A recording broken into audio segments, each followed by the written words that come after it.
Em nome do Pai, e do Filho, e do Espírito Santo. Amém. Louvado seja o nosso Senhor Jesus Cristo, para sempre seja louvado. Muito bem-vindo, caro irmão, cara irmã em Cristo. Eu sou Reginaldo Bernardi, teólogo católico. Esse é o nosso canal no YouTube, Dicas da Fé Católica. Esse nosso canal, como eu já disse, é um canal oracional. Nós fazemos o terço mariano, o terço da Divina Misericórdia, o ofício divino. Também é um canal onde eu levo conteúdo sobre doutrina e também levo algumas notícias relacionadas à igreja, à fé católica num contexto geral, né? Bom, nós demos início há alguns dias a uma série de conversas, a uma série de catequeses, aliás, sobre iniciação cristã na igreja, né? Então, eu quero hoje dar prosseguimento. Nós já falamos sobre o batismo, hoje eu quero falar um pouco mais do batismo, tá bom? Mas antes, não façamos nada nessa vida sem antes pedirmos a graça de Deus. Vamos rezar? Em nome do Pai, e do Filho, e do Espírito Santo. Amém. Pedindo a inspiração do Divino Espírito Santo. Vinde, Espírito Santo, enchei os corações dos vossos fiéis, acendei neles o fogo do vosso amor. Enviai, Senhor, o teu Santo Espírito, e tudo será criado, e renovareis a face da terra. Oremos. Ó Deus, que instruiste os corações dos vossos fiéis, com a luz do teu Espírito Santo, fazei que nós apreciemos retamente todas as coisas, segundo o teu mesmo Espírito, e gozemos sempre da tua consolação por ti, Cristo Senhor nosso. Amém. Pedindo a intercessão de Maria, para que esse momento seja mais abençoado ainda.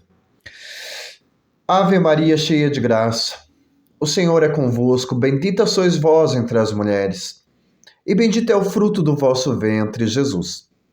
Santa Maria, Mãe de Deus, rogai por nós, os pecadores, agora e na hora de nossa morte. Amém. Glória ao Pai, ao Filho e ao Espírito Santo, como era no princípio, agora e sempre. Amém. Em nome do Pai, do Filho, do Espírito Santo. Amém. Então, só uma recapitulação. No primeiro vídeo nós vimos um pouco do contexto de iniciação fora do contexto do cristianismo, né? Por exemplo, nós falamos aqui da iniciação no povo indígena, em algumas tribos indígenas, não é? Então nós vimos que os indígenas, quando eles adquirem uma certa idade, né, de criança para adolescente, ele é iniciado naquela tribo. Então, só para ter um pouquinho mais de noção sobre iniciação.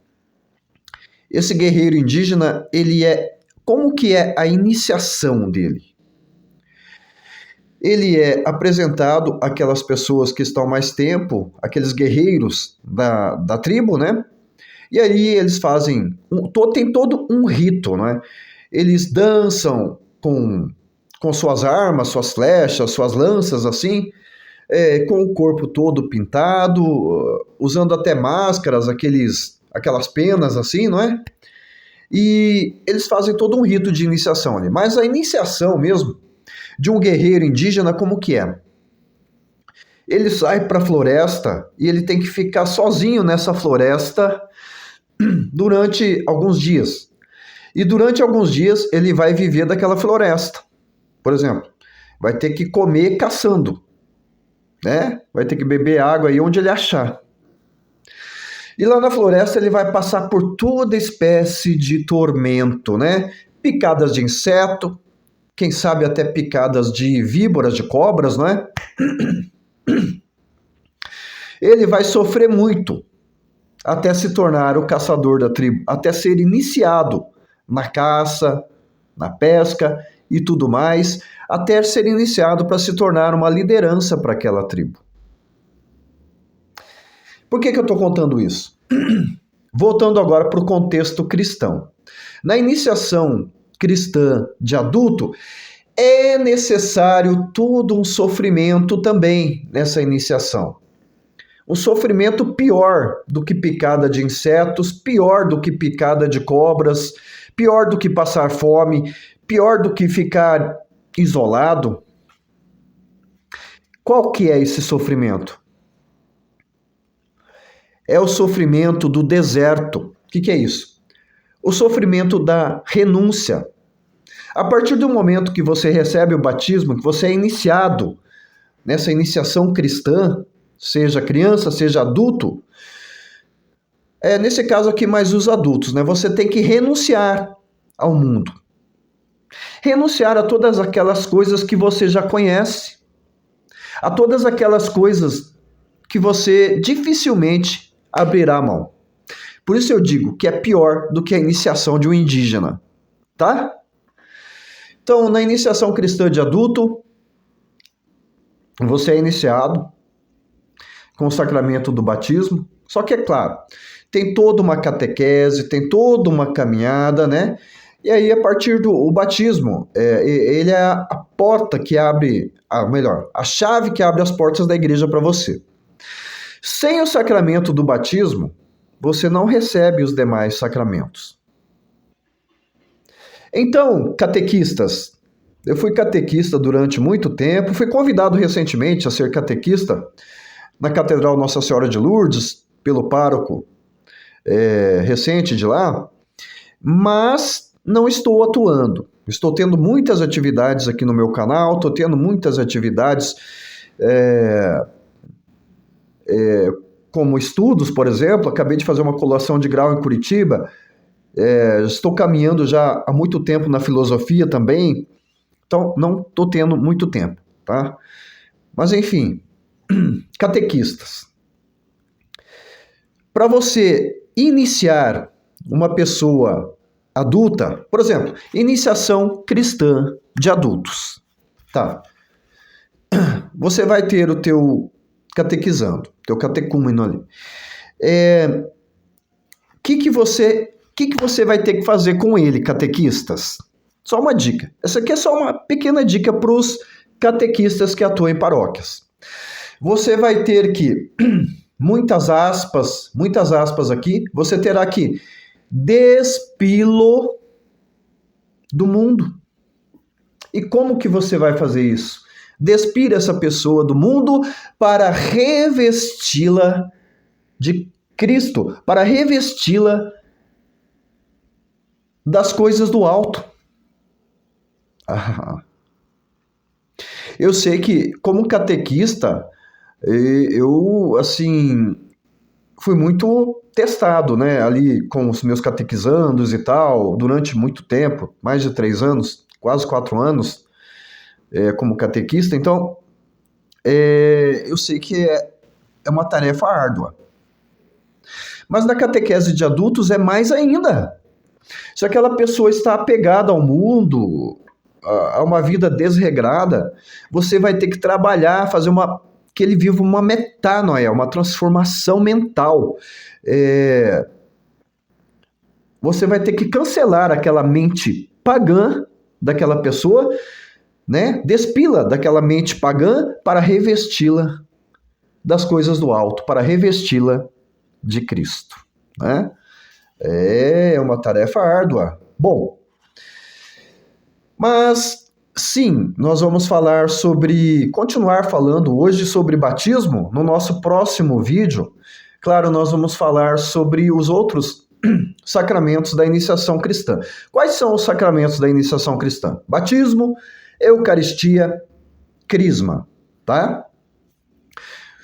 E os demais sacramentos, porque são 7, né? Mas os da iniciação cristã são 3. Batismo, Eucaristia e Crisma. Nós vamos esmiuçar cada um deles aqui. O batismo, a Eucaristia e a Crisma. Se Deus quiser, falaremos também dos demais sacramentos. Mas o propósito aqui é iniciação cristã de adulto. Então nós já falamos aqui, né, dessa iniciação tribal, né? Nós falamos também sobre o batismo de criança. Pode ou não pode batizar crianças?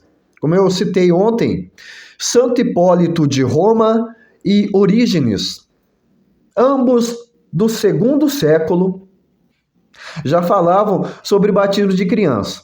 Aí nossos irmãos protestantes, não pode batizar criança e tal. A reforma protestante começou no século XVI, início do século XVI. Ano de 1517, com Martinho Lutero. A cisão de Lutero e tal. Bom, enfim. A partir daí, os protestantes, não pode batizar criança. Tá bom. Santo Hipólito de Roma, 14 séculos antes da Reforma Protestante, ele dizia: batizai primeiro as crianças, todas as que puderem falar por si mesma, que falem. As que não puderem, que os pais ou alguém da família falem por elas. Está entendendo? Segundo século, isso é muito perto dos apóstolos, gente. Tá? Orígenes vai dizer: a igreja recebeu dos apóstolos a tradição de dar o batismo também aos pequenos. Aqui a gente entende crianças, né? Orígenes, gente. Tá? Bom, mas eu quero continuar falando sobre o batismo agora, a respeito da forma e da matéria, e também alguma simbologia, tá bom? Qual que é a forma do batismo? Ou melhor, qual que é a matéria do batismo? Qual que é a matéria do batismo? A água. A matéria do batismo é a água. Aliás, a palavra batismo vem do grego, significa mergulho. A palavra batismo significa mergulho. Nisso, os nossos irmãos protestantes estão certos, fazer aquele batismo na igreja deles, mergulhando a pessoa, né? Tem até algumas paróquias católicas que já vão passar a adotar esse tipo de batismo, né? Por mergulho, né? Por imersão na água. Uma piscina, não é? Daquelas de plástico que criança geralmente usa, né? Aí coloca a pessoa lá, né? Levanta ela de novo, tá batizada. Bom, enfim. A água é a matéria do batismo.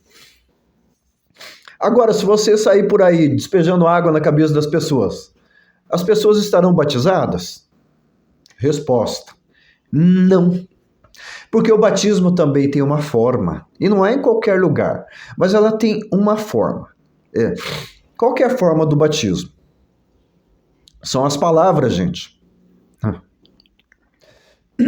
que o padre fala quando ele batiza? Quando ele batizou o teu filho, o que o padre falou? Eu te batizo em nome da comunidade?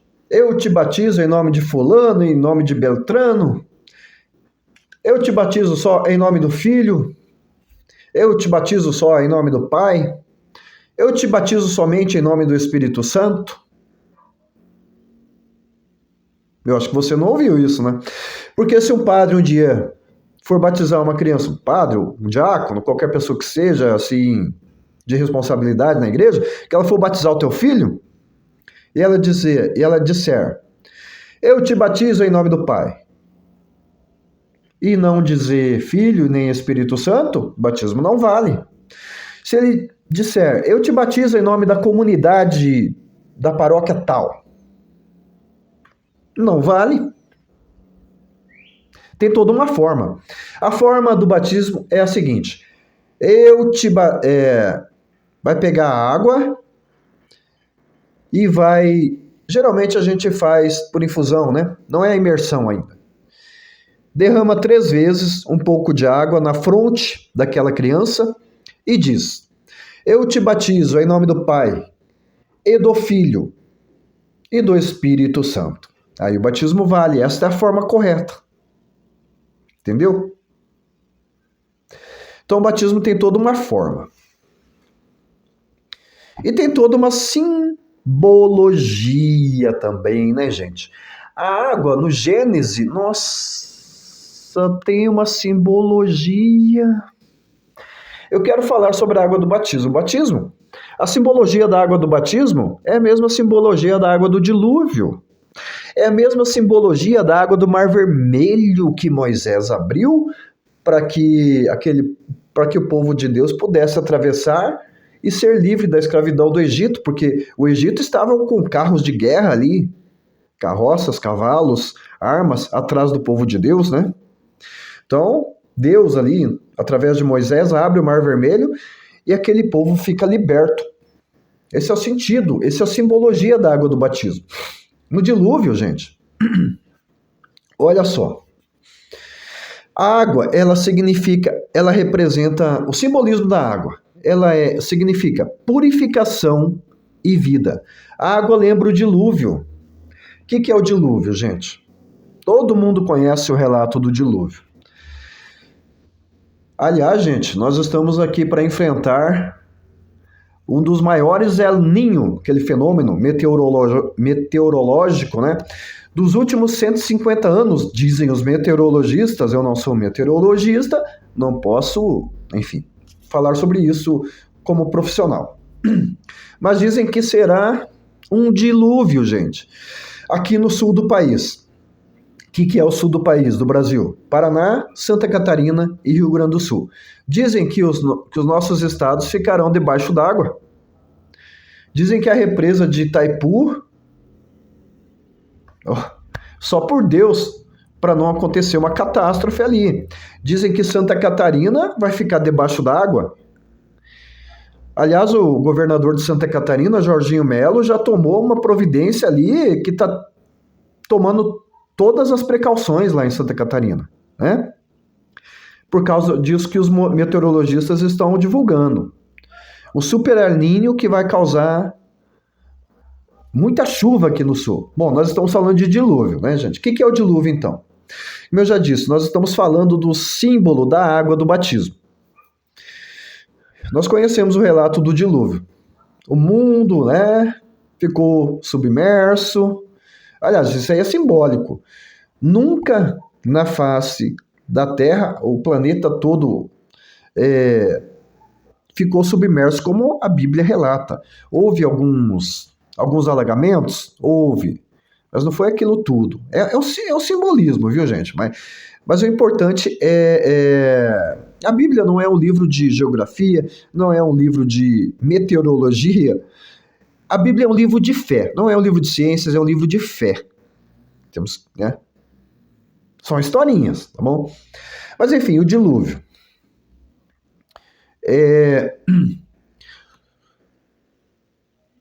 Moisés teve que fazer uma arca para salvar alguns animais, para salvar a família dele e algumas pessoas, não é mesmo? Para quê? Por quê? Porque o mundo ficou alagado. E depois a água baixou, né? E o que aconteceu? Foi o fim dos pecadores, o fim do pecado, né? A água do batismo, representando o dilúvio, significa isso, o fim do pecado. Travessia do Mar Vermelho. Deus, através de Moisés, lá com seu bastão, com seu cajado lá, abre o Mar Vermelho e aquele povo passa a pé enxuto, fugindo da escravidão do Egito, aqueles guerreiros, aqueles soldados do Egito, né? Enviados pelo faraó atrás deles, morrem todos afogados ali. O Mar Vermelho, esse relato do Mar Vermelho aí, gente, também é simbólico, tá? É como eu já disse, a Bíblia é um livro de fé, não é um livro de história, não é um livro de ciência, não é um livro de meteorologia, é um livro de fé. Mas enfim, há relatos, teologicamente falando, há relatos de alguns alagamentos por aí, há relato de que o Mar Vermelho se abre, em algum ponto ele fica mais raso. Há relatos, por exemplo, do Rio Jordão, que numa época do ano ele fica bem seco, dá para passar pé enxuto, inclusive. Mas são simbologias, tá? Bom, a água do batismo significa, tendo em conta a passagem do Mar Vermelho, significa libertação. Então, quando você é batizado, você fica liberto do pecado. E qual que é a aplicação disso? A morte para o pecado e o nascimento para uma vida nova, né? No caso do Mar Vermelho, libertação da escravidão do pecado para a liberdade da vida nova em Cristo, tá? O batismo também, ele é a configuração inicial a Cristo.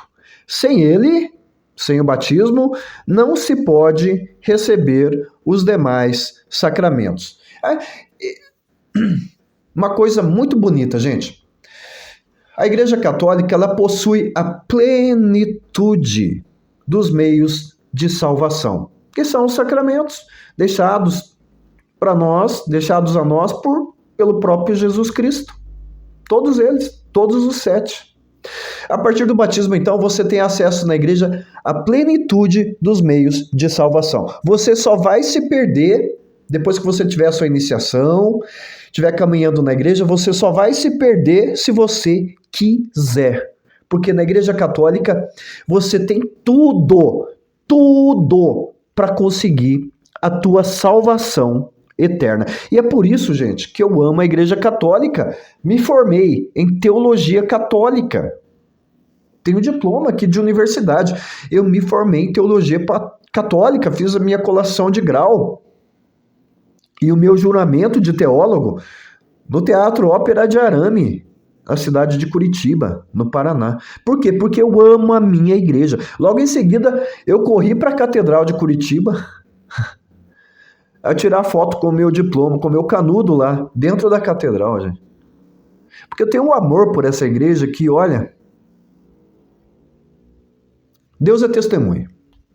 As pessoas não acreditam, muitos não acreditam, mas Deus é testemunha, tá?